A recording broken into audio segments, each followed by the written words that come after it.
د عبدالله ورستي اقدامات او د یوناما غبرګون افغان ځواکونه یې عکسونه راښکته کړل.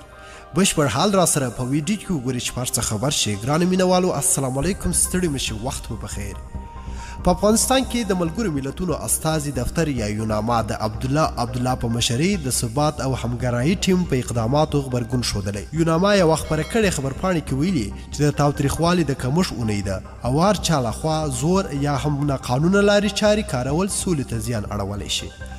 تازه داسې راپورونه خپریږي چې د عبدالله په مشرۍ ټاکنیزې ډلې باغلان، سریپول او پنجشیر ته والیان معرفي کړي دي، خو دا تر اوسه رسما نه ده تایید شوې. د عبدالله په مشرۍ د ثبات او همپالنې ډلې او ترڅنګ یې د حکومت هم تر اوسه هیڅ څه نه دي ویلي، خو د ثبات او همپالنې ډلې یوه غړي د جنبش ګوند مشر عبدالرشید دوستم وړمه ورځ یوې غونډې کې د والیانو د معرفي کولو خبره کړې وه.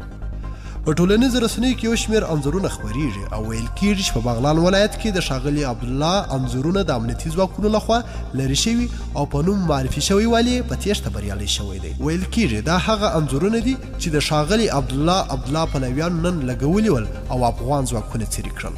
حکومت تر اوسه رسما څه نه دي ویلي، خو په ټولنیزو رسنیو کې ښکاري چې امنیتي کسانو له بېلابېلو ځایونو د ښاغلي عبدالله عکسونه لرې کړي دي. ډېره مننه چې ویډیو مو راسره تر پایه وکتل. کومو خوښ شوي لایک یې کړئ، کومو چینل نوي سبسکرایب کړئ چینل سبسکرایب کړئ. تر بیا او بلې ویډیو